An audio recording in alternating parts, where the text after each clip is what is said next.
Quando a gente fala sobre avivamento, eu incomodado esses dias, estudando sobre avivamento, pesquisando sobre avivamento, fazendo algumas reflexões sobre alguns avivamentos que nós tivemos ao longo de uma recente história. Essa palavra avivamento especificamente, ela não tem na Bíblia. Avivamento. Você vai encontrar aviva-nos, Senhor. Ou você vai encontrar Paulo falando para Timóteo: olha, Timóteo, que o Senhor ele possa reavivar o dom que há em ti. Mas a palavra avivamento especificamente você não encontra. E eu meditando sobre, em ordem cronológica, o avivamento, eu estava vendo sobre o avivamento de Gales. Como que esse avivamento aconteceu? Como que o avivamento de Azusa aconteceu? Por que Azusa? Como o avivamento de Toronto aconteceu? Como o avivamento das Ilhas Fiji aconteceram? E eu queria fazer uma reflexão com vocês hoje sobre esses avivamentos. O que esses avivamentos têm conosco, têm a ver conosco. E tem tudo a ver, né? Porque alguns deles foram de alguma maneira o cumprimento da profecia de Joel capítulo 2, versículo 28, quando diz: derramarei do meu espírito sobre toda a carne, vossos filhos e vossas filhas profetizarão, vossos jovens terão visões, vossos velhos sonharão, até sobre meus servos e sobre a minha serva derramarei do meu espírito naqueles dias e profetizarão. E essa palavra de alguma maneira se cumpriu nesses avivamentos que aconteceram. E o avivamento de Gales especificamente, quem não sabe onde fica Gales, Gales faz parte do Reino Unido. É um país pequeno ali, né? O Reino Unido já não é grande. E em 1904, um rapaz chamado Evan Roberts começou um poderoso avivamento no país de Gales. Antes desse avivamento acontecer, havia um pregador no Reino Unido que ele orava e ele ia para os parques da cidade onde ele morava e ele orava para que o Senhor trouxesse um avivamento de volta. E eu pesquisei e eu não consegui encontrar quando um outro avivamento aconteceu em Gales. Mas ele estava pedindo para que o Senhor trouxesse o avivamento de volta, né? Então algum dia aconteceu algum avivamento em Gales, além desse que Evan Roberts provocou. Só que quando ele andava nos parques orando para que o Senhor trouxesse de novo um avivamento sobre o país de Gales, ele orava e pedia: Senhor, que não seja alguém de Cambridge ou de Oxford, mas que o Senhor levante alguém das mineradoras de carvão, um trabalhador comum, para que o Senhor possa usar e o Senhor possa reavivar o nosso país. E o Senhor ouviu a oração daquele homem, a intercessão daquele homem. Evan Roberts, quando ele tinha 13 anos de idade, ele teve um encontro com Jesus e ele começou a orar ininterruptamente para que o Senhor trouxesse um avivamento ou um reavivamento sobre o país de Gales. Na igreja dele tinha reuniões de orações regularmente às noites. E Evan Roberts começou a participar dessas reuniões de orações com 13 anos de idade. Começou a orar para que o Senhor visitasse novamente o país de Gales. E ele pedia: Senhor, incendeia o meu país novamente. Durante quanto tempo isso aconteceu?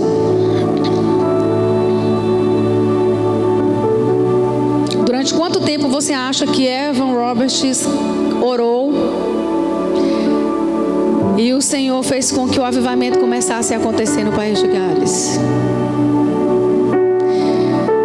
Evan tinha 13 anos depois de 13 anos, o Senhor trouxe o avivamento para Gales. Então Evan tinha 26 anos quando Deus começou a usá-lo poderosamente para que o avivamento acontecesse em Gales. E isso nos ensina uma lição, né? Às vezes nós somos tão imediatistas, né? Nesse nosso mundo consumista, onde tudo é muito pronto, onde tudo é muito rápido, onde tudo é muito acelerado. Você orar 13 anos para que Deus ouça a sua oração e traga um avivamento sobre o seu país. Mas depois de 13 anos isso aconteceu. Evan particularmente não estava em Gales. Como ele era pobre, ele não tinha condições de ir para uma universidade em Oxford ou em Cambridge, ele foi para o seminário. E depois de 15 dias que Evan estava no seminário, ele teve uma visão de Deus e ele via os amigos de infância dele. E Deus falava para ele voltar e cuidar dos amigos. E evangelizar os amigos, falar do amor de Jesus para os amigos. E assim Evan fez. Voltou para uma cidadezinha e começou a procurar os seus amigos e começou a evangelizar esses amigos. E um dia Evan foi para as montanhas orar ao Senhor, buscar o Senhor, e a única oração que ele conseguia fazer era a oração do Pai Nosso. Pai nosso, que estás no céu, santificado seja o teu nome, que venha o teu reino. Quando ele disse essa frase, que venha o teu reino, veio uma glória de Deus tão grande, tão tremenda sobre ele, que ele não conseguiu sair dessa frase. Que venha o teu reino, que venha o teu reino, que venha o teu reino, que venha o teu reino. E assim Robert começou a evangelizar esses meninos, a discipular esses meninos. Começou a levar esses meninos para a reunião de oração da igreja dele e começou a fazer uma oração muito simples. A frase que eles oravam diante do Senhor era a seguinte: Senhor, envia o Espírito Santo agora em nome de Jesus. E assim começa o poderoso e grande avivamento de Gales. O tão famoso avivamento de Gales, que reverberou em várias nações da terra. E nós temos a ver com isso. A gente acha que não, porque a gente não conhece a história. Como nós precisamos entender esses ciclos de Deus do passado, como nós precisamos parar e olharmos para o passado e entendermos esses ciclos de Deus no passado, como Deus se movimentou, como Deus fez, como Deus agiu, como o povo se movimentou, como que eles oravam. Porque quando a gente fala sobre avivamento, a gente pensa assim, algo muito estonteante, algo muito exorbitante, algo muito sobrenatural, mas na verdade é algo muito simples. E o avivamento ele vem, ele começa em lugares simples, com pessoas simples, em cidades simples, com pessoas comuns. Evan era um trabalhador em minas de carvão, depois começou o seminário, não foi até o final, desistiu, e Deus começou o avivamento através da vida dele. E ele falava sobre os 4 pontos principais e fundamentais para o avivamento. A primeira coisa que ele pregava era a confissão aberta de qualquer pecado não confessado. A segunda coisa que Evan pregava era o abandono de qualquer atitude duvidosa que te afastava da presença de Deus. A terceira coisa era a necessidade de obedecer prontamente tudo que o Espírito Santo te dissesse para fazer. E a quarta e última coisa, você precisava confessar a Jesus publicamente e abertamente. Onde quer que você estivesse, onde quer que você fosse, você ia ser esse canal de confissão da pessoa de Jesus Cristo. Quanto tempo durou o avivamento do país de Gales? 9 meses. e nós fomos alcançados. Vocês vão entender mais tarde. Nós fomos alcançados por causa desse avivamento. Eles fizeram uma pesquisa depois de 6 anos que esse avivamento aconteceu. E dentro dessa pesquisa que eles fizeram, o resultado, o fruto desse avivamento foi que 80% dos convertidos durante o avivamento permaneceram nas mesmas igrejas que eles se converteram. Os outros 20% não quer dizer que se desviaram não, mas os outros 20%, muitos foram para missões independentes em outros países e muitos foram para outras denominações e alguns outros abriram algumas denominações. E uma das frases que Evan Roberts falava sobre esse avivamento era a seguinte: como que ele definia esse avivamento em palavras? Ele dizia assim: acima de tudo, uma sensação da presença e santidade de Deus impregnava cada área da experiência humana. Em casa, no trabalho, nas lojas, nas tavernas, a eternidade parecia inevitavelmente próxima e real. Era assim que Evan definia o avivamento: uma presença e santidade de Deus impregnada em todas as ações humanas, onde quer que você estivesse, seu trabalho, na sua casa, na sua escola, na sua universidade. Os efeitos desse avivamento de Gales: nos primeiros 6 meses, mais de 100.000 pessoas se converteram ao Senhor. E quando a gente fala de pessoas que se converteram ao Senhor, a gente fala de pessoas que já eram até membros de igreja, mas que não tinham uma experiência real, uma real convicção de vida com Deus, de viver com Deus. E a história conta que um repórter de Londres foi entrevistar um médico na cidade de Gales que estava presenciando esse avivamento e perguntou para esse médico, o que o senhor está achando desse avivamento? E o médico respondeu o seguinte: olha, eu estou achando maravilhoso. As pessoas estão acertando todas as suas dívidas antigas, contas que eu achei que nunca mais receberia estão sendo pagas. Então, um avivamento, ele influencia, ele abarca, ele muda, ele molda todas as áreas das nossas vidas. Fala-se que houve um batismo de honestidade e um batismo de integridade profundo sobre a vida do povo, junto com o avivamento. Tanto que nos tribunais de justiça não se havia mais causa para julgar, de tamanha retidão e integridade que o povo começou a viver. Então, o avivamento não é só manifestações dos dons espirituais. Quando a gente fala sobre avivamento, a gente fala sobre realinhamento, mudança de atitude, arrependimento, confissão de pecado, metanoia. Aquilo que o pastor Ricardo falou aqui, essa transformação, essa mudança de direção total. Muitos missionários saíram através desse movimento, desse avivamento do país de Gales. Muitos foram para a Índia, outros foram para a África. E, em especial, um pastor americano chamado Joseph Smile, pastor da primeira igreja batista de Los Angeles.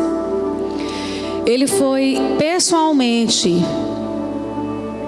no país de Gales observar esse avivamento, saber o que era que o Senhor estava fazendo lá, porque a fama desse avivamento já corria ao mundo. E a partir daí, o Joseph, ele volta para os Estados Unidos em 1906 e começa um movimento pedindo para que o Senhor venha com o Espírito Santo. Agora, vem, Senhor, com teu Espírito Santo, em nome de Jesus, por favor. E aí Deus começa a incendiar com o fogo do Espírito os membros da congregação desse cara. Ele, depois de um certo tempo, é expulso da denominação batista. E aí ele começa a reunir com algumas pessoas, e essas pessoas começam a ser cheias do Espírito Santo, e a coisa começa a se espalhar nos Estados Unidos. E de repente, em Los Angeles, em 1905, um cara chamado William Seymour, 43 anos, filho de ex-escravo, está lá orando 5 horas por dia, pedindo avivamento. E através do Smile, as coisas começam a acontecer na vida do Seymour. Ele começa a fazer cultos de adoração e oração e intercessão na sua casa. E aí a sua casa de repente não cabe mais. Ele tem que alugar um local. E eis que esse local ficava localizado à Rua Azusa, número 312. E assim começa o avivamento tão famoso de Azusa. Com Seymour, filho de um ex-escravo, 43 anos de idade. Interessante, né? Em Gales foi um rapaz com 13 anos que ora 13 anos. Ele passa um ciclo orando e outro ciclo vivendo a experiência que Deus deu para ele, né? E quando o Seymour, esse filho de ex-escravo, ele começa nesse movimento, né, de avivamento. Na época, os Estados Unidos havia uma segregação muito forte, muito intensa. E uma das características principais desse avivamento de Azusa, especificamente, uma das características principais do de Gales foi o alcance entre os jovens. Muitos jovens foram alcançados. Uma das características principais do avivamento de Azusa foi a quebra do preconceito racial. Porque brancos não se misturavam com negros, negros não se misturavam com brancos. E quando o Espírito Santo veio, ele pegou todo mundo. E ele foi misturando os negros com os brancos e os brancos com os negros. E nenhum dos dois queriam isso de certa forma, porque tudo era muito separado.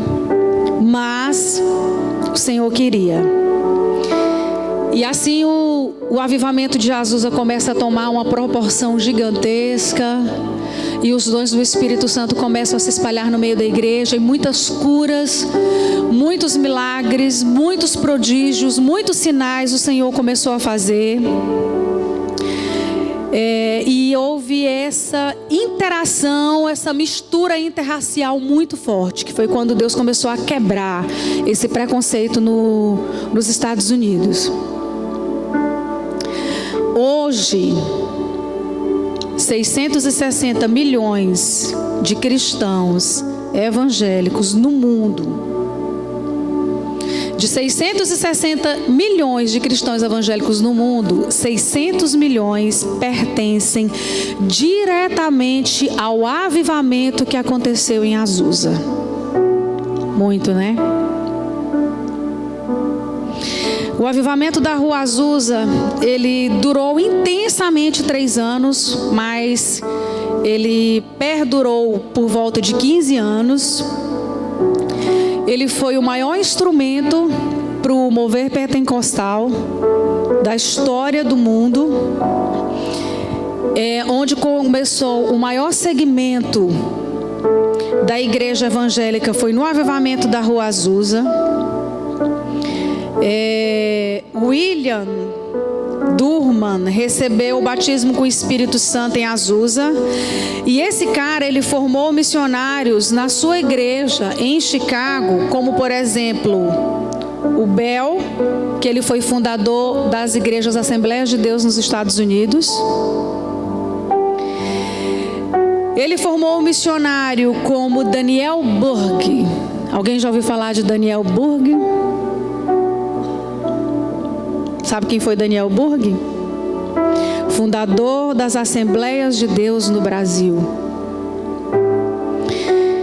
E também o Luigi Francescon, que foi fundador da Congregação Cristã no Brasil.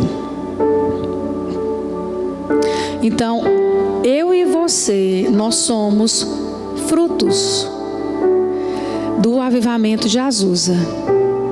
O evangelho no Brasil, ele entrou através da cidade de Belém. O que significa Belém? Casa do pão. Através de Daniel Burg, as Assembleias de Deus começaram a trazer o evangelho para nós.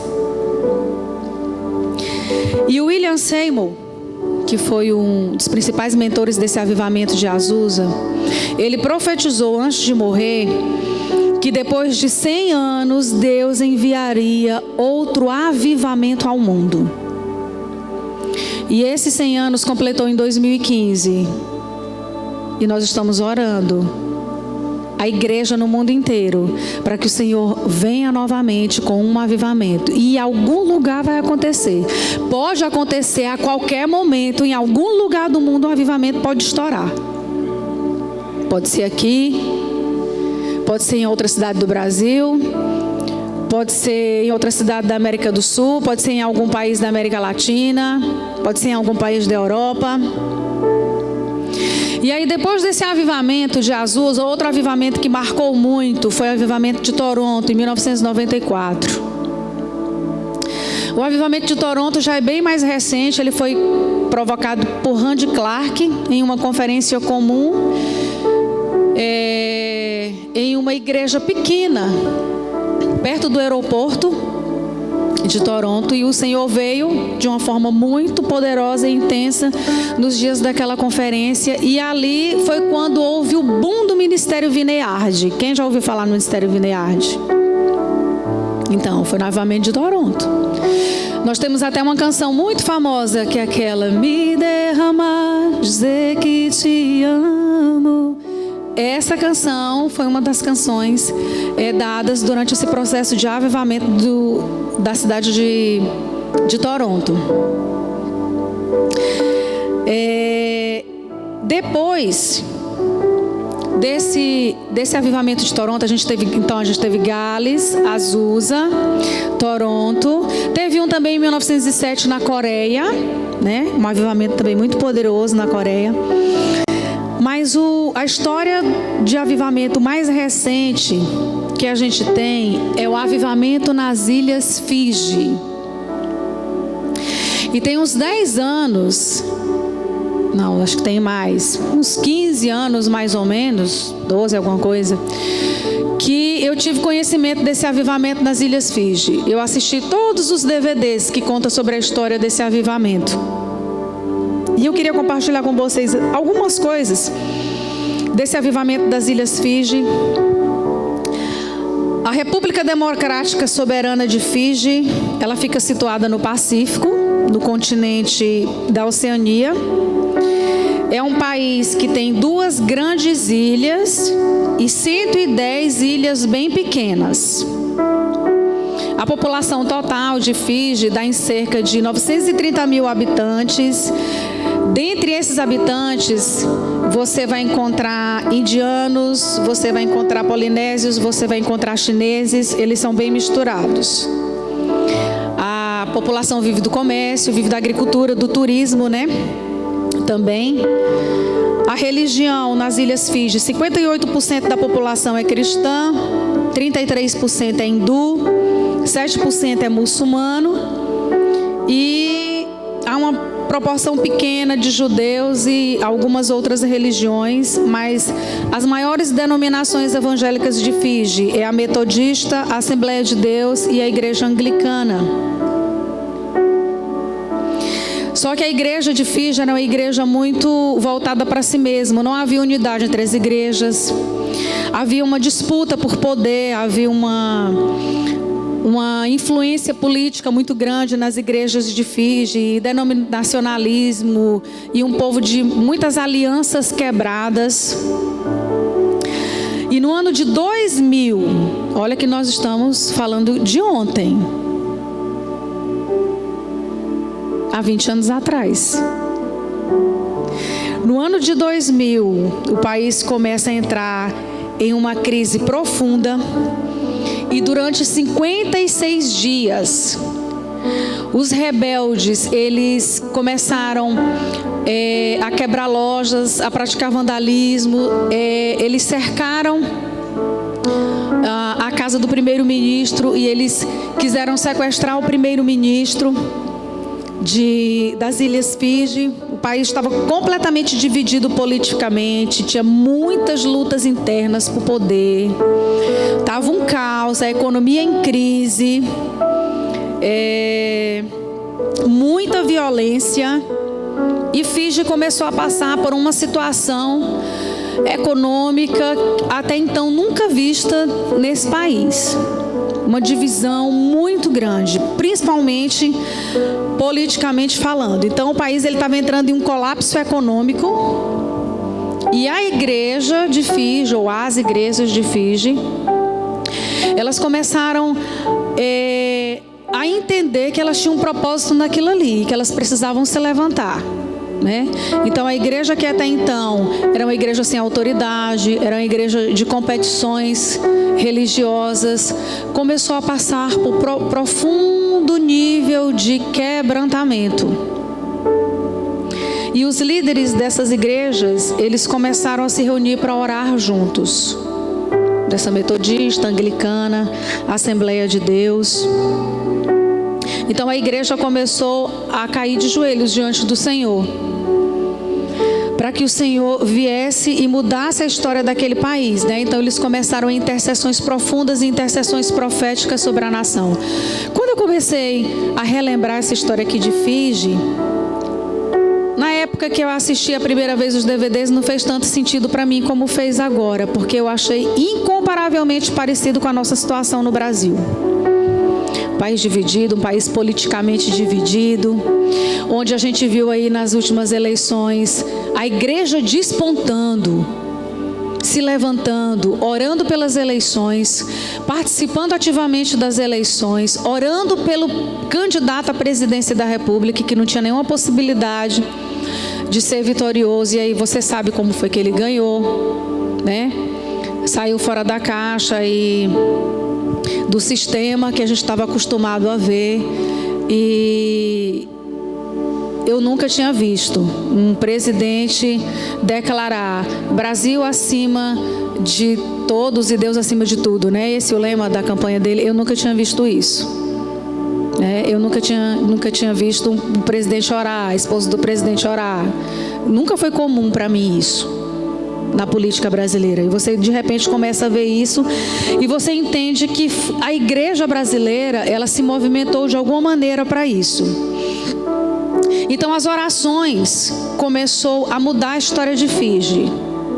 Fiji começou a deixar de viver esses desastres, Então a ordem começou a ser estabelecida, os rebeldes foram presos e o primeiro-ministro, quando ele vai fazer um discurso à nação pensando que ele ia falar sobre política, o primeiro-ministro, ele confessa os pecados dele, ele pede perdão para a nação, ele pede perdão para Deus, ele pede oração e ele começa a entender que o governo de Fiji, ele precisava de homens tementes a Deus, E aí ele começa a escolher para exercer cargos de influência e de governo na nação, pessoas tementes a Deus.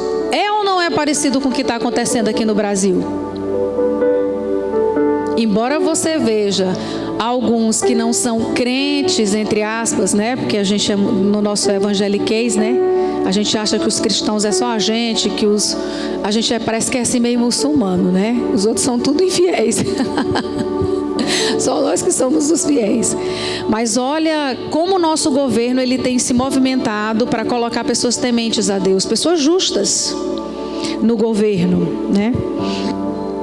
E aí nessa reunião de oração veio uma mudança sobrenatural sobre essas ilhas, sobre esses lugares.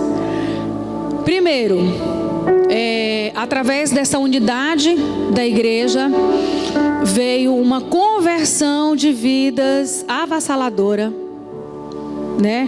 Muitas pessoas começaram a confessar Jesus, a fazer uma aliança com Jesus. Eles oravam muito aplicando o princípio de 2 Crônicas 7,14, que é: se o meu povo que se chama pelo meu nome se orar e se humilhar e buscar, eu os ouvireis dos céus, perdoarei o seu pecado e sararei a sua terra.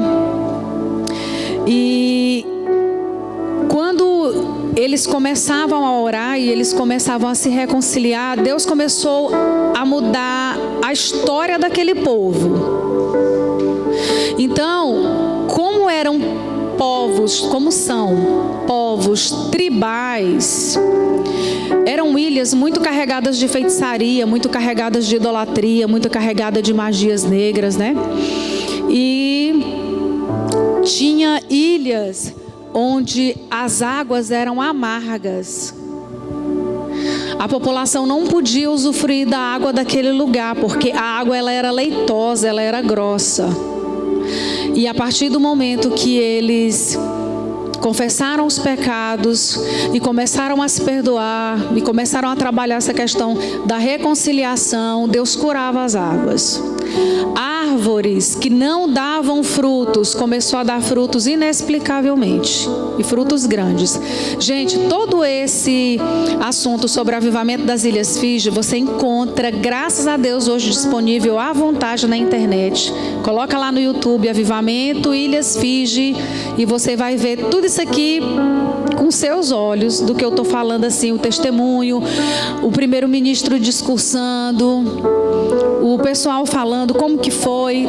É muito longo, são várias horas, eles dividiram, né, em vários DVDs. Mas as ilhas, o povo das tribos foram começando a aceitar Jesus, e as ilhas foram começando a fisicamente ficarem diferentes, né? Só que tinha uma determinada tribo em que, apesar deles terem feito uma aliança com Jesus, eles não viam resultado na terra. A terra ainda era muito amaldiçoada, não produzia frutos e as águas eram amargas.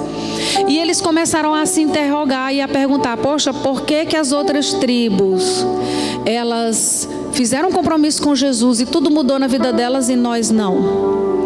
E aí eles começaram a fazer um estudo minucioso da história da tribo. E qual foi a surpresa deles?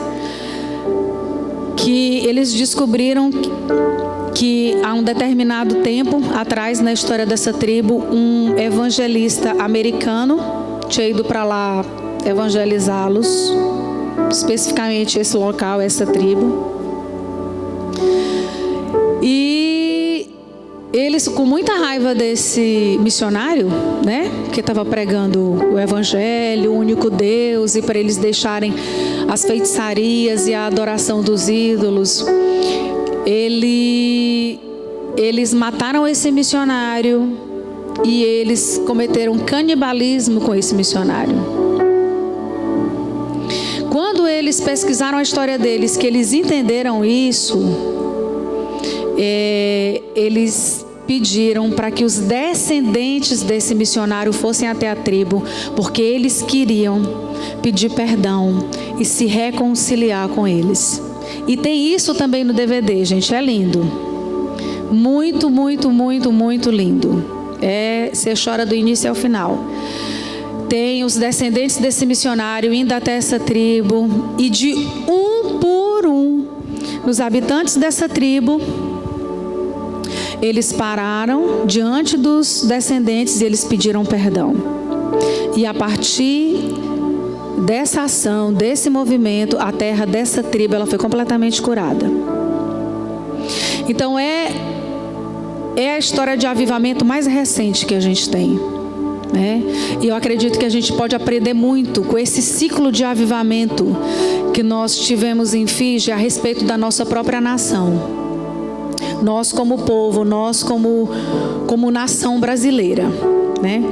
Então, quando a gente fala sobre avivamento de Gales, avivamento de Azusa, avivamento de Fiji, etc., a gente fala muito sobre o passado, sobre olhar para trás e entender esses ciclos de Deus.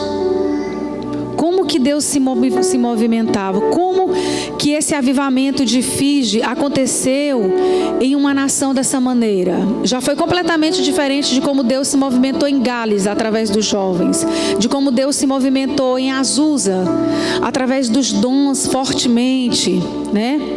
Das curas, dos milagres.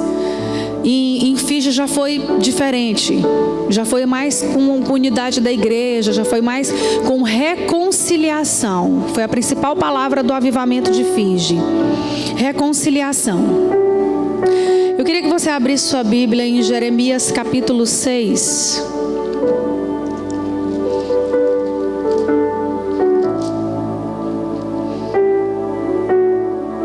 Jeremias capítulo 6.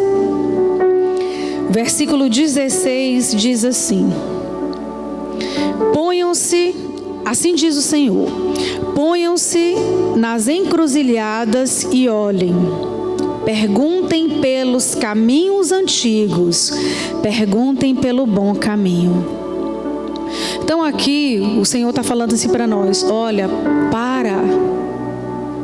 observa, faz indagações, faz questionamentos, faz perguntas sobre os caminhos antigos. A palavra de Deus diz: olha, perguntem pelo bom caminho. Por isso que eu disse aqui, até agora nós estamos olhando para trás, olhando para o passado, porque a palavra de Deus diz justamente isso. Tem hora que você precisa olhar para trás, você aprender com o seu passado, você aprender com a sua história, você aprender com a história de homens e mulheres que foram incendiados por Deus. A mudança de ciclos, ela me faz parar para observar o que eu construí e o que eu concluí até aqui. Então, se nós estamos em primícias e nós estamos falando sobre ciclos, isso tem a ver comigo e com você. E isso tem a ver comigo, com o meu passado. Isso tem a ver comigo, com o meu presente. E isso tem a ver comigo, com o meu futuro. Eu não sou só presente. Eu não sou só o que você está vendo aqui. Eu tenho uma história, eu sou um passado. Mas eu também tenho um destino. E o destino fala do futuro. Então, discernir os ciclos que vivemos no passado, que estamos vivendo agora, discernir os ciclos que nós estamos próximo a entrar, porque nós estamos aqui nas primícias, os primeiros dias de 2020. Não viver os ciclos necessários pode me levar a abortar os planos de Deus para a minha vida. Você pode ver que nos avivamentos, os ciclos de avivamento, eles foram vividos. Houve aquele tempo, houve aquele ciclo, houve aquele movimento, houve aquele manifestar de Deus. Então, quando eu não vivo os ciclos necessários que Deus tem para mim, eu posso abortar essa vontade de Deus, esse plano de Deus para mim. Os ciclos de Deus para mim, eles foram estabelecidos por Deus, mas eles precisam ser cumpridos por mim. Estabelecidos por Ele e cumpridos por mim. Estabelecidos por Ele e executados por mim. E isso fala de movimento. Isso fala de eu entender tempos e modos para eu poder me movimentar com sabedoria. Para eu poder me movimentar com graça de Deus. Em Ageu capítulo 1, eu queria que você abrisse a sua Bíblia. Ageu capítulo 1.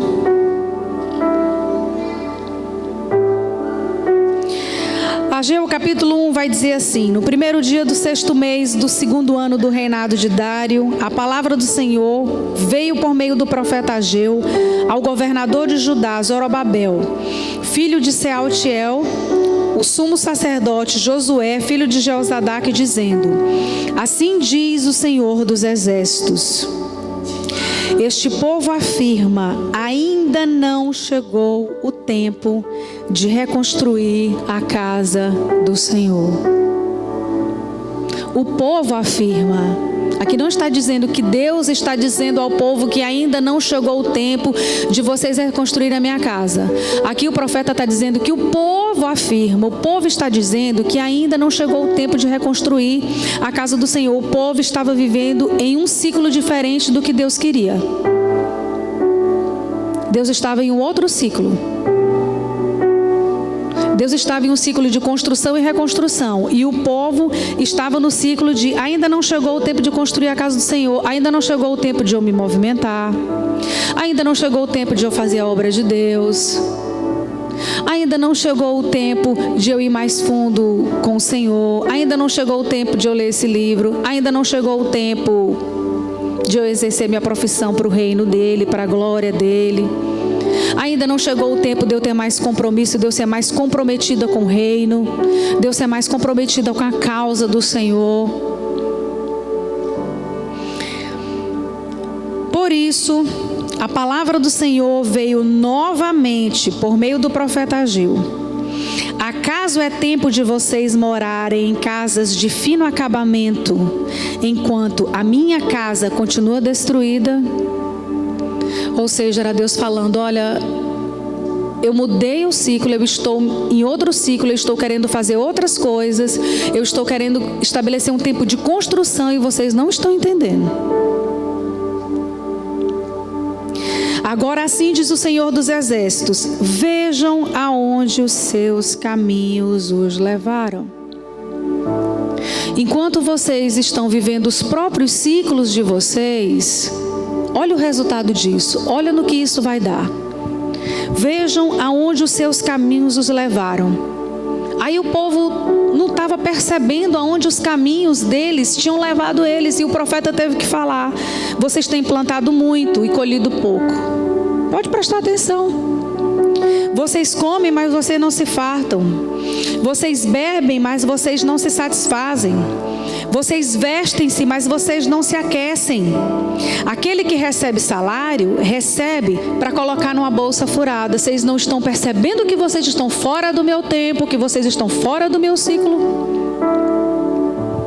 E nesses dias de igreja, eu não digo nem os últimos dias de igreja, né?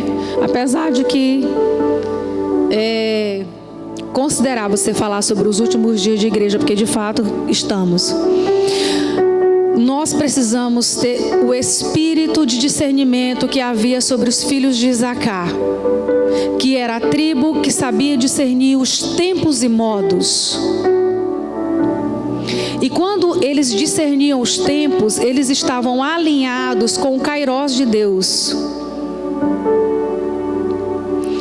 E quando eles discerniam o modo, eles discerniam a maneira de como se movimentar, a maneira de como fazer as guerras, a maneira de como saquear as cidades, a maneira de como pegar os despojos, a maneira de como estabelecer a justiça na cidade, tempos e modos. E aí quando Ageu fala: olha, vocês comem, não se fartam, plantam e colhem pouco e tal, ele diz assim, aí ele volta a repetir uma frase que ele disse lá em cima, no versículo 2, que é: assim diz o Senhor dos Exércitos, vejam aonde os seus caminhos os levaram. É Deus dizendo assim: vejam aonde os ciclos que vocês estão vivendo, que é fora do meu, está levando vocês. E essa é uma palavra que nós precisamos refletir sobre ela. Eu preciso refletir sobre ela. E versículo 8 diz assim: subam o monte para trazer madeira, construam o templo para que eu me alegre e nele seja glorificado, assim diz o Senhor. Aí Deus vai e fala assim: vocês estão fora do tempo, não estão sabendo como se movimentar, não estão entendendo a maneira como vocês devem se movimentar, vocês estão num ciclo completamente diferente do meu. Eu estou falando uma coisa, vocês estão falando outra coisa, entendendo outra coisa, mas eu vou dar uma direção para vocês. Aí o Senhor diz assim: subam o monte. O que é subir o monte? Vá para a presença, vá para um lugar mais alto, vá para um lugar de comprometimento maior, vá para um lugar de renúncia maior, vá para um lugar onde você possa alinhar o seu coração de uma maneira mais profunda com a casa que você congrega, nos relacionamentos que você tem, com os propósitos de Deus na sua vida. Suba um monte para trazer madeira. Muito provavelmente essa madeira não já estava cortada lá. Eles tiveram que cortar.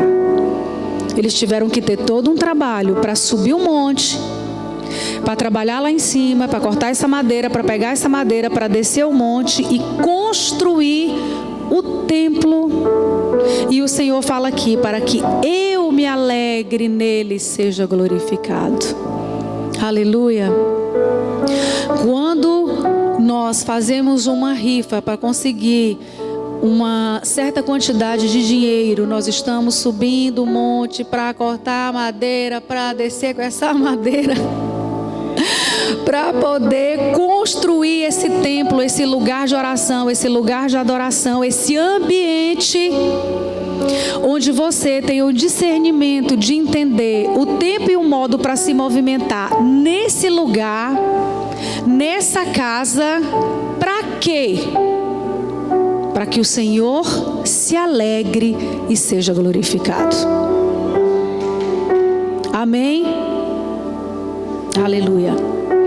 Então, quando eu olho para o passado, eu vou olhar para o passado, eu vou entender os ciclos que eu passei, eu vou entender o ciclo que eu passei, que eu estava fora, e eu preciso retornar para dentro desse ciclo de Deus, para o que Ele está dizendo para mim hoje. E quando eu olho para o presente, eu queria que você abrisse sua Bíblia em Isaías 54, que foi a palavra que Deus me deu dia 31, na virada do ano. E eu acredito que seja uma palavra bem cirúrgica para nós hoje. Isaías 54 diz assim: canta alegremente, ó estéril, que não deste a luz, exulta de prazer com alegre canto, e exclama, tu que não tiveste dores de parto, porque mais são os filhos da desolada do que os filhos da casada, diz o Senhor. Amplia o lugar da tua tenda, estende-se as cortinas das tuas habitações, não em peças, alonga as tuas cordas e firma bem as tuas estacas. O que é que o Senhor está dizendo aqui? Aumenta o ambiente, alarga o ambiente, porque eu estou chegando, porque eu estou ouvindo, porque eu quero um espaço maior. Amém? Essa é uma palavra para você pessoalmente, para você individualmente e para a igreja. É uma palavra no individual e uma palavra no coletivo também. Quando Deus fala para você ampliar o lugar da sua tenda, da sua morada, estender as cortinas da tua habitação, firmar as estacas, alonga as tuas cordas. Se você vai aumentar esse ambiente, você vai aumentar esse ambiente só para você ter mais conforto? Não. Você vai aumentar esse ambiente para quê? Para que venham mais gente. Amém? Para que você traga mais gente para dentro dessa habitação, para dentro dessa tenda. Versículo 3. Porque transbordarás para a direita e para a esquerda, e a tua posteridade possuirá as nações, e fará que sejam habitadas as cidades assoladas. Aleluia! Então, uma palavra que não tem só a ver comigo, uma palavra que tem a ver com os meus descendentes.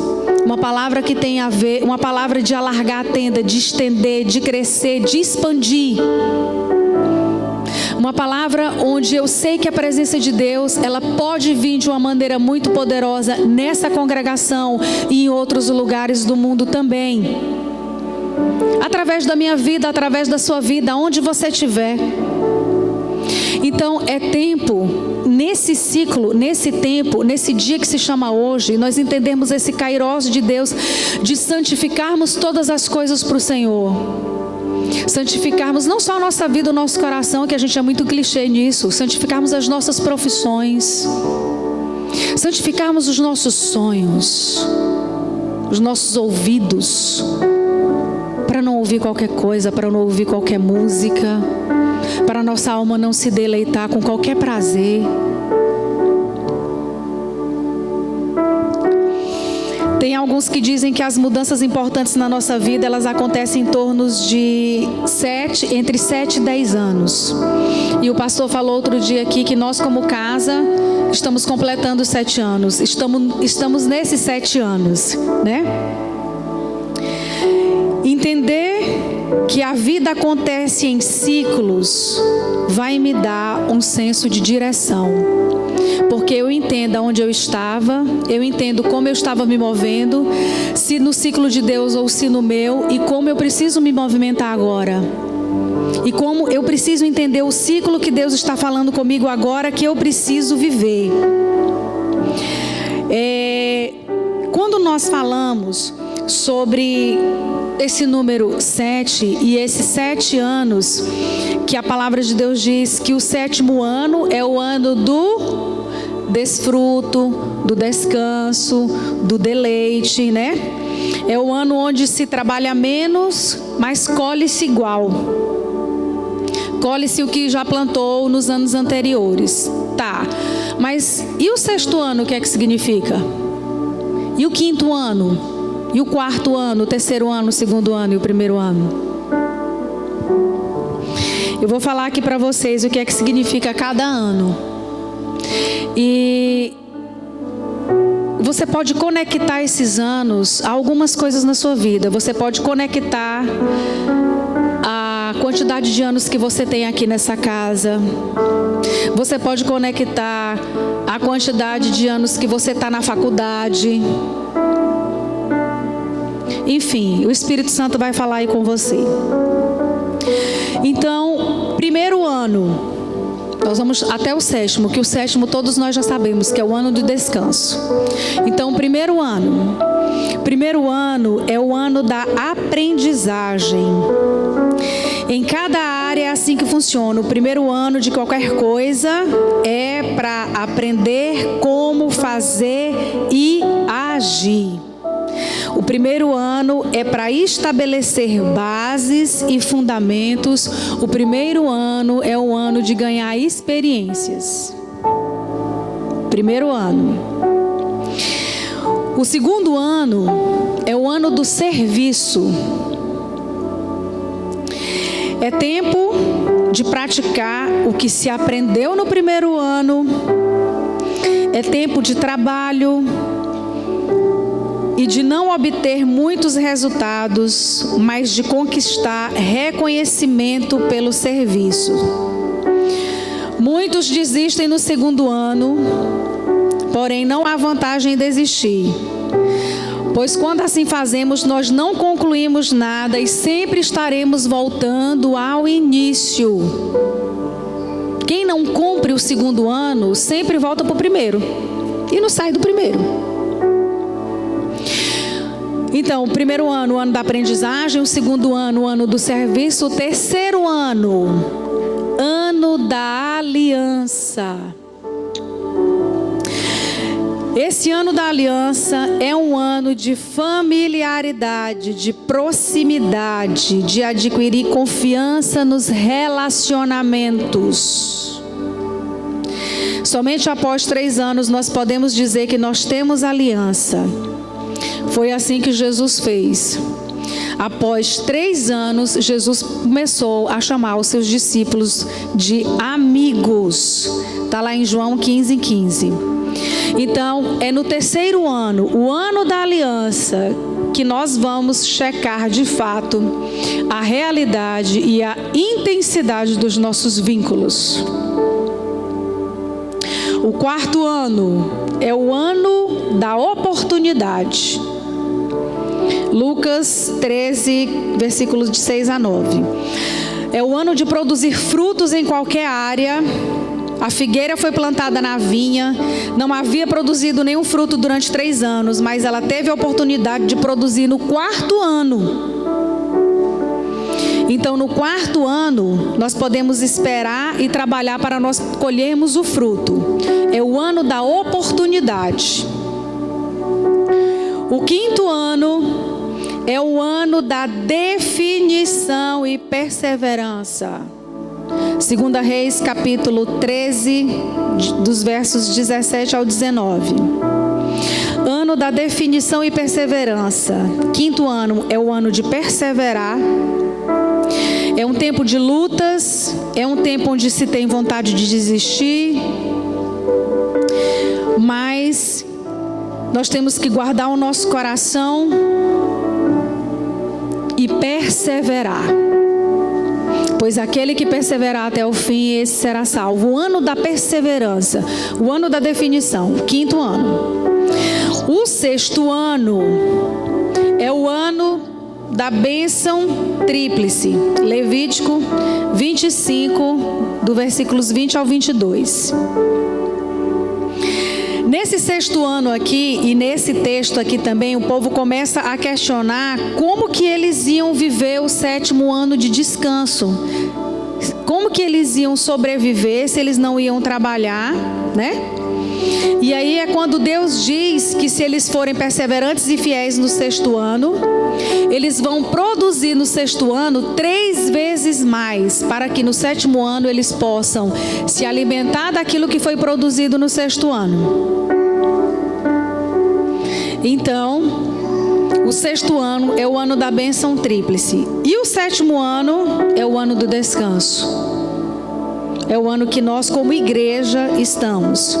O ano onde trabalha-se menos e colhe-se igual. É o ano onde nós vamos colher o que nós já plantamos nos anos anteriores. Amém? Talvez você tenha encaixado algumas situações da sua vida nesses anos. Eu encaixei. Em algum momento da minha vida, em alguma situação específica e particular na minha vida, eu estou no quarto ano, o ano da oportunidade. Então, quando nós olhamos agora para o ciclo que nós estamos, é o momento de nós alargarmos a nossa tenda, firmarmos a nossa casa, firmarmos a estaca, estendermos as nossas habitações e prepararmos o ambiente. Prepararmos o ambiente para esse próximo ciclo que nós estamos entrando. Mudou, o tempo mudou, o ciclo mudou, o ambiente mudou e muito provavelmente, se muda o tempo, se muda o ambiente, se muda o Kairos, muito provavelmente muda-se também a forma, muda-se também a maneira, o modo, que era o que os filhos de Isacar sabiam discernir, tempos e modos. Então, olhando para frente, mesmo nesse tempo de descanso que nós como igreja estamos, eu acredito também que esses 7 anos, que para nós é um tempo também de firmarmos profundas alianças. É um ano também de pesarmos os nossos corações com relação aos relacionamentos. É o tempo de aliança, da aliança com a igreja, da minha aliança com a igreja, da minha aliança com o corpo, do meu compromisso com aquilo que está sobre a casa, com aquilo que a casa de paternidade ela disponibiliza e ela nos movimenta e nos oferece. A gente fala de igreja local e a gente fala de igreja na localidade. Igreja local são as igrejas que estão na cidade. A igreja na localidade é a igreja que afeta a estrutura da cidade, principalmente espiritual. Nós, como casa de paternidade, nós temos os 3 pilares, que é a paternidade, a adoração e oração. Tanto é que nós estamos meio que reiniciando esse ciclo novamente, voltando, né? Que é estabelecendo a casa de oração de um modo diferente. Impressionante como Deus faz, né? Como Deus nos movimenta. Mas nós também somos uma casa onde nós temos a questão dos atos de justiça muito forte. Tanto é que as nossas ofertas do encerramento das primícias é para quê? Qual que é o destino das nossas ofertas? Fazer o bem, cuidar dos órfãos, dos pobres, das viúvas, dos carentes. O Instituto Humanitário Casa de Davi, ele tem um versículo-chave em Provérbios. Eu não sei ele decorado, mas ele fala, ele especifica muito bem sobre isso. Então, o avivamento, ele também é liberado através da vida moral da igreja. Através desse movimento de fazer justiça, de fazer o bem, através do movimento de oração, através do movimento de intercessão, através da comunhão, através da adoração, através de uma intervenção do céu no nosso estilo de vida, através dos relacionamentos sendo aliançados, os corações sendo aliançados e os relacionamentos sendo estabelecidos. Amém? Então Deus vai usar a mim e a você, nós, pessoas comuns, para fazermos coisas extraordinárias. Amém? Você está trabalhando para isso? Você está desenvolvendo a sua profissão para isso? Você está desenvolvendo o seu negócio para isso? Para você, como pessoa comum, fazer coisas extraordinárias? E são pessoas comuns, como você, como eu, que são capazes de transformar o mundo e trazer o avivamento. Amém? Porque foram pessoas comuns em Gales, foram pessoas comuns em Azusa, em Toronto e nas Ilhas Fiji. Eu queria encerrar compartilhando com vocês algo que eu faço todos os anos. O ano de 2018, eu não virei o ano de 2018 para 2019. Eu não virei o ano ocidental. Eu fiz a minha virada cumprindo o calendário judaico em 2018. Em 2019 eu não fiz isso, né? Mas eu queria compartilhar com vocês um guia profético de um profeta muito sério, muito responsável, o Dr. Rony Chaves, que todas as vezes que vira o ano judaico, o Senhor entrega algumas palavras específicas para ele a respeito da igreja mundial, a respeito da igreja no mundo. E eu queria compartilhar com vocês, porque quando eu li isso, eu li antes de virar o ano, né? Eu achei muito precisa, muito importante, muito interessante para nós que fazemos parte dessa igreja no mundo. Né? Nós estamos aqui, Brasil, país emergente, Tocantins, interior do Tocantins, mas nós somos igreja do Senhor, amém? E nós fazemos parte desse movimento que ora para que o Senhor venha liberar um avivamento sobre nós, amém? Ninguém não sabia nem onde é que ficava Gales. Até que alguém lá nos Estados Unidos começou a sair para lá conhecer o que era que estava acontecendo. Então, o ano de 2020 no calendário judaico, ele é conhecido como o ano 5780. Os ocidentais estão em 2020, né? E os judeus estão no ano de 5780. Esse ano 5780, ele é formado por 3 letras, que é PEI, P-E-I. Esse ano de 5780 é declarado como o ano do início da década do evangelista. Então ele corresponde ao nosso calendário ocidental 2020 e eu vou compartilhar aqui com vocês algumas coisas.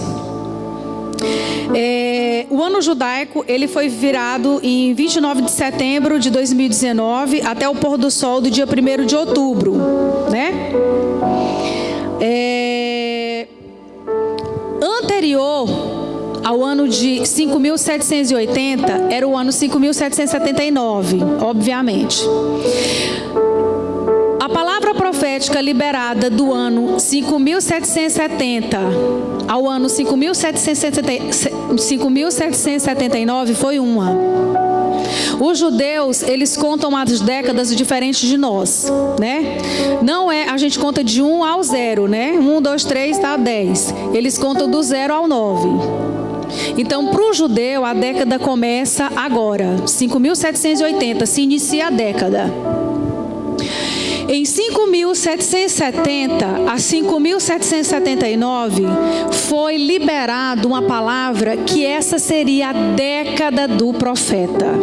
O que nós vimos nesses últimos 10 anos passados? Mover profético, conferência profética, escola profética, ensinamento profético, pintura profética, livro profético, artes proféticas, dança profética, oração profética.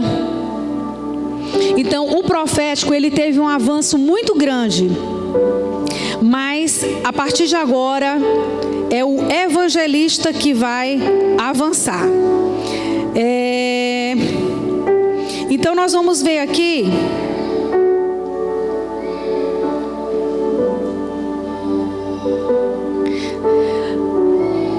o que Deus falou com ele. O calendário espiritual de acordo com as revelações de Deus. Ele diz: vários meses atrás, o Senhor falou comigo claramente enquanto eu preparava o guia profético de 2018. E o Senhor me disse: existe um calendário meu do qual nunca se falam. Minha atenção foi levada por ele e eu perguntei: o que é esse calendário, Senhor? E o Senhor me respondeu: esse é o calendário Kairos do meu espírito. Esses são os tempos e as agendas que tenho para meus filhos e para o meu povo, e que só eu ativo. Os tempos da Kairos projetados pelo meu espírito para momentos, pessoas e circunstâncias específicas não dependem dos calendários das nações ou de qualquer feriado religioso. Eu os ativo quando quero, no mês, no ano, no dia, pois é o meu espírito. Então, o ano de 2020, que é o ano de 5780, ele é considerado o ano da boca de Deus, ou a década da boca de Deus. É o ano da palavra e das boas novas. O ano bíblico começou em 5780, o seu valor numérico é 80, e 80 ele é definido pela letra hebraica P-E-I. E o número e as letras, eles indicam como esses próximos 10 anos eles vão se movimentar. A letra P está relacionada à limpeza do leproso no Antigo Testamento, que ao mesmo tempo está relacionada também à obra redentora de Jesus para purificar nossos pecados. O ano de 5780 ou 2020 dá início à década do evangelista. É um ano de renovação do poder apostólico evangelista evangelístico na igreja, com sinais e maravilhas para salvar os pecadores e resgatá-los da condenação. Amém? É o tempo da palavra e das boas notícias de Deus. Muitas e grandes visões de alcances, projetos missionários de evangelização nascerá a partir de 2020, para que sejam movimentados durante a década. Essa letra P, ela representa a reativação da grande comissão de Deus para o seu povo. E nós vamos ver emergir o maior movimento missionário da história da humanidade nos próximos 10 anos. Os países cujo dom nacional são missões, como Estados Unidos, Inglaterra, Peru, Equador, Suécia, Argentina, Holanda e Brasil, voltarão ao campo missionário e enviarão seus filhos para evangelizar a terra e plantar igrejas nas nações da terra. A letra P também, ela tem uma conotação positiva com o ano de 5.780. É um ótimo ano para os filhos de Deus.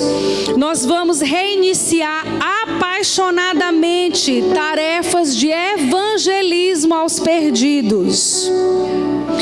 Esse ano está relacionado à sementeira e colheita. Será um ano de grande colheita para o povo de Deus.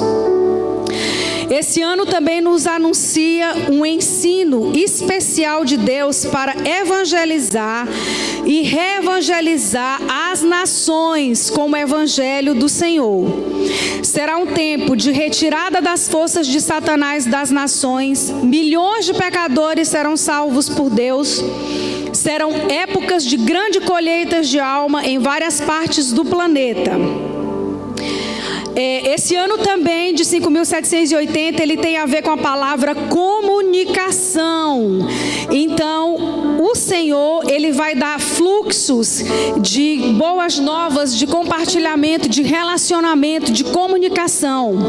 Ele vai apurar, ele vai afinar, purificar a nossa comunicação. Este ano também será o início da reevangelização nas nações. Portas nacionais fechadas serão abertas para o evangelho. E os evangelistas do Senhor também começarão a multiplicar avivamentos regionais e nacionais. Começarão a explodir no mundo.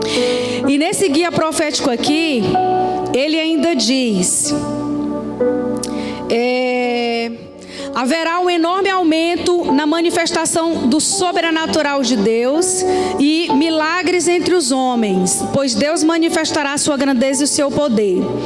As crises que assolam países e regiões não vão acabar. As tempestades, terrorismo, tráfico de mulheres, corrupção, pragas, tráfico de drogas e violência. Mas o que acontecerá é que no meio deles, Deus conduzirá milhões à salvação, à dependência do Espírito Santo e a uma manifestação maior do seu infinito poder e do sobrenatural de Deus em todas as circunstâncias.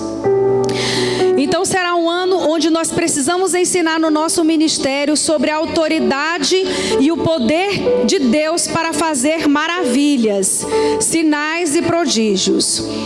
O poder evangelístico dos milagres e a cura divina serão levados ao potencial máximo a partir do ano de 2020.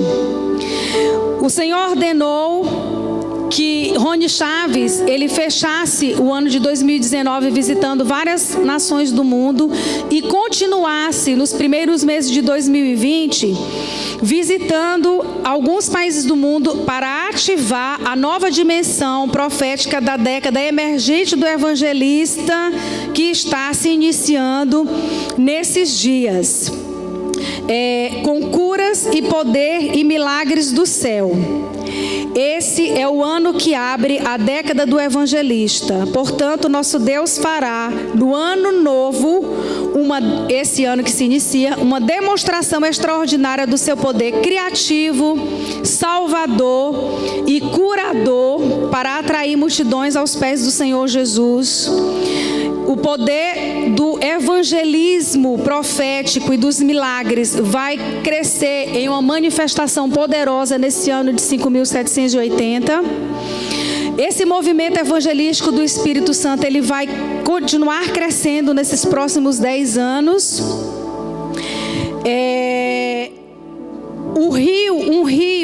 Ele fala sobre um rio evangelístico do Espírito, vai fluir poderosamente entre as nações da terra através das igrejas.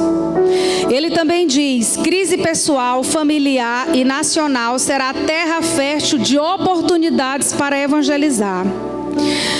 Outra coisa também que ele fala: uma grande onda de empreendedorismo será ativada entre o povo de Deus como saída da crise. Diante de tantas crises sociais, econômicas e políticas, o Altíssimo desencadeará em 2020 uma poderosa ativação na área dos negócios, e o poder financeiro virá sobre mulheres e sobre muitas famílias que têm o coração voltado para a evangelização dos perdidos, para socorro aos pobres. A mulher evangelista será um grande sinal dos tempos em 2020, e Deus vai usar poderosamente mulheres no reino. No domínio econômico, acontecerá crises para alguns, mas oportunidades para outros. As pessoas fiéis no reino serão prósperas, além do que podem calcular ou compreender. A nossa prosperidade será determinada pela direção evangelística que nós vamos dar às nossas sementes. Então, a partir de hoje, nós devemos ficar atentos às oportunidades de Deus para nós semearmos financeiramente nos projetos que Deus está nos despertando. A sua bênção econômica, ela vai ser determinada pela sua generosidade para promover a tarefa de nós ganharmos almas para o reino. As portas abertas e a graça divina seguirão para eventos cristãos em Israel. Os israelitas começarão a derramar suas almas para Jesus.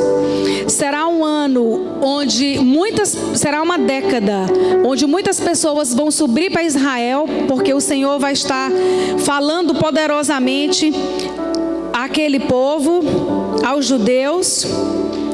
Olha, outra coisa que interessante: altares regionais de adoração e louvor serão aumentados. E isso permanecerá em uma plataforma divina que vai ativar o evangelismo entre os povos. Amém? Então, o ano de 5.780, que se inicia essa nova década, é um ano de grande adoração a Jesus, e nós teremos grandes projetos de adoração e louvor do Altíssimo em toda a terra. Ele fala para nós ficarmos atentos a essas grandes adorações, a esses tempos e movimentos. Milhares de altares de exaltação ao Senhor serão levantados estrategicamente e organizados estrategicamente em algumas cidades do mundo. Ele também fala aqui sobre uma ativação da igreja americana, da igreja dos Estados Unidos, que já está acontecendo desde 2017. Ele também fala sobre o início da renovação espiritual, essa década de 2020, o início da renovação espiritual na Europa e nas nações que circunvizinham. O ano de 2020 será conhecido como o ano de Deus para acelerar a renovação da sua igreja, dos seus ministros, do seu povo. Olha só, o ano de 2020 é um ano para reabrir velhos poços, porque Deus voltará a derramar o espírito de avivamento nesses lugares, nessas cidades, nessas nações. E também o Senhor vai derramar o avivamento em cidades e em nações que há anos e há séculos atrás aconteceram avivamentos. Aleluia! Então essa é a palavra que eu queria deixar para vocês, que os melhores dias da Igreja do Senhor estão chegando. E nós fazemos parte desses melhores dias. Amém? Como eu me movimento, como você se movimenta, nós vamos ser dotados dessa unção, desses últimos dias, desse movimento, não só de adoração e de intercessão, mas de evangelismo também. Ele também fala sobre várias outras coisas. Ele fala que haverá uma unção muito forte de libertação nas nações, e ministérios de libertação serão empoderados nas igrejas, né?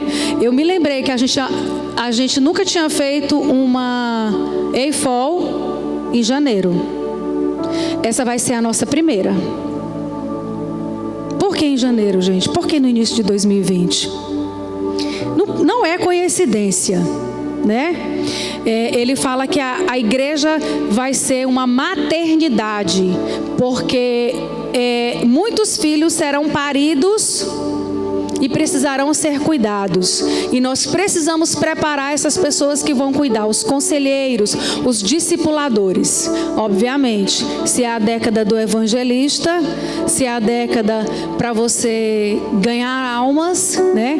Para você proclamar o evangelho, é uma década de muito cuidado do outro, do apacentar do outro, né? Amém? Eu gostaria que você ficasse de pé. Queria chamar aqui o Ministério de Adoração.